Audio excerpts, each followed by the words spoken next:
మీ అన్నయ్య business trip మీద అదేదో బ్యాంకాక్ వెళ్ళాడు. ఆఫీస్ ఎదవాళ్ళకి బుద్ధి జ్ఞానం లేదు. ఈ మధ్య మరీ ఘోరం అయిపోయి నెలకి 2 సార్లు పిలుస్తున్నారు బ్యాంకాక్. అసలు అల్లాడిపోతున్నాడు. అంత దూరం అంటే ఒళ్ళు హూనం అయిపోదు. ఎక్కడో మ్యాప్ చివరి నుండి బ్యాంకాక్ రాగానే ఒళ్ళంతా నొప్పులు ఉంది, కాస్త కాపడం పెట్టు రాజ్యం అని నోరారా అడుగుతాడు. అల్లాడిపోతున్నాడు. పోనీ నేను కూడా వస్తానయ్యా నీతో పాటు, నువ్వు ఆఫీస్ పని చూసుకో అంటే, వద్దో రాజ్యం నువ్వు రామా, కడుపులో నీళ్లు కదలకుండా ఉండు, వేళకి తిని పడుకో, నీ ఆరోగ్యం నాకు చాలా ముఖ్యం అంటాడమ్మా మహానుభావుడు. అల్లాడిపోతున్నాడు.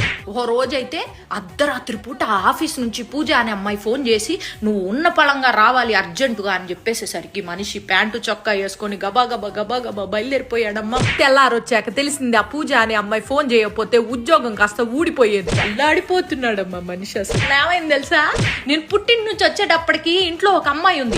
నాన్న ఎవరండి ఈవిడే అని అడిగేసేప్పటికి అర్బన్ క్లాప్ నుంచి పిలిపించాడు.